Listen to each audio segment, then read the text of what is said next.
Hello all and welcome to another episode of MMOFTW. I'm your host Bill Murphy, and this week, despite the Thanksgiving lull, we have a range of topics to report, so let's get right to it. Planetside 2 launched to a lot of explosions and fanfare. ArenaNet let players know what's coming for the rest of the year and beyond. Age of Wushu began its closed beta test for pre-orderers, and Carbine Studios revealed the backstory of its Aurin race in Wildstar. All this, and I'm still not wearing pants. You can count on it. This is MMOFTW.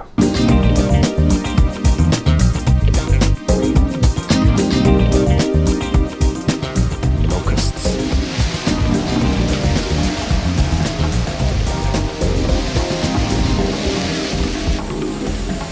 Millions emerge from eggs buried in the sand, gathering into columns which may stretch for 10 kilometers.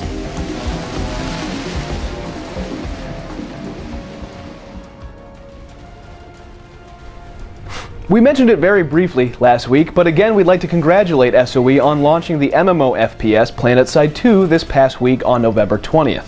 I'm personally terrible at the game, but that doesn't stop it from being a ton of fun. If you're hankering for a futuristic shooter whose battle never ends with the character development of an RPG, you should definitely check out PS2. Just be warned, there is a bit of a learning curve, but pointing and shooting is something we've all been doing for ages, so you'll get the hang of it quick enough. And hot on the heels of the up and down events of November's Lost Shores content update, ArenaNet's Chris Whiteside announced that ArenaNet, well, that's saying ArenaNet a lot, recognizes that not everything went according to plan with the Lost Shores event, and that they're taking all comments into consideration for the next one. Similarly, he detailed an outline of what the team's working on in coming months. Everything from new fractal dungeons, revamping all of the original dungeons to make them more playable, more creature variation across the world of Tyria, more South Sun Cove content, new guild features and new guild progression, new player progression features, and even more PvP and plenty of world versus world changes and updates. Basically, they've got a lot coming, and while Chris didn't give us too many specifics, it's good to know that ArenaNet is working on things behind closed doors. December will have its own event announced soon as well, or at least we expect it to be, because, well, Christmas time is not something that MMO developers usually let go without some sort of event. Here's hoping it's smoother than the Lost Shores was in deployment. And while we missed this one last week, but it bears mention that the sandbox fantasy martial arts MMO Age of Wushu had its closed beta begin back on November 15th.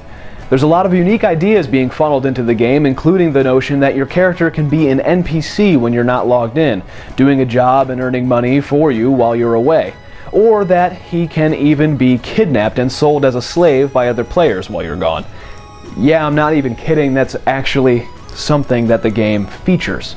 For more info and to pre-order the game and get into the beta yourself for the whopping price of $9.99, head over to ageofwushu.com. And lastly, on the news docket, we come to Wildstar from Carbine Studios being published by NCSoft.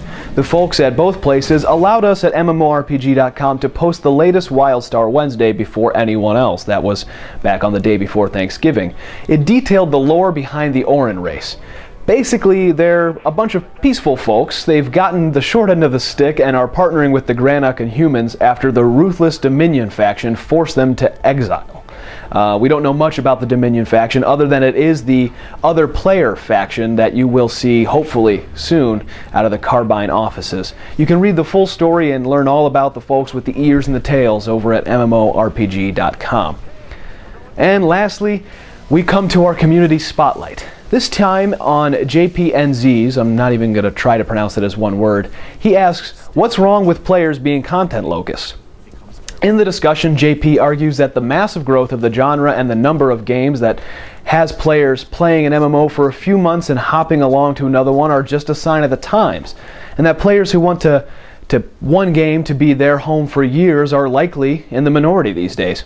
And to be honest, I kind of see his point. It is very likely that after the market-growing World of Warcraft, many players will be content to move from title to title, revisiting old ones now and again, or simply waiting for the next big release, much in the same way traditional gamers await their favorite yearly releases. In truth, there's not much wrong with experiencing a game's content and moving on. But I think the players who want a world to live in, to stay with for years, would argue that this method of play and consumption simply wouldn't be necessary if there was a game which was built without the need for developer-made consumable content to satiate the masses. They want a world, not a cool park to play in.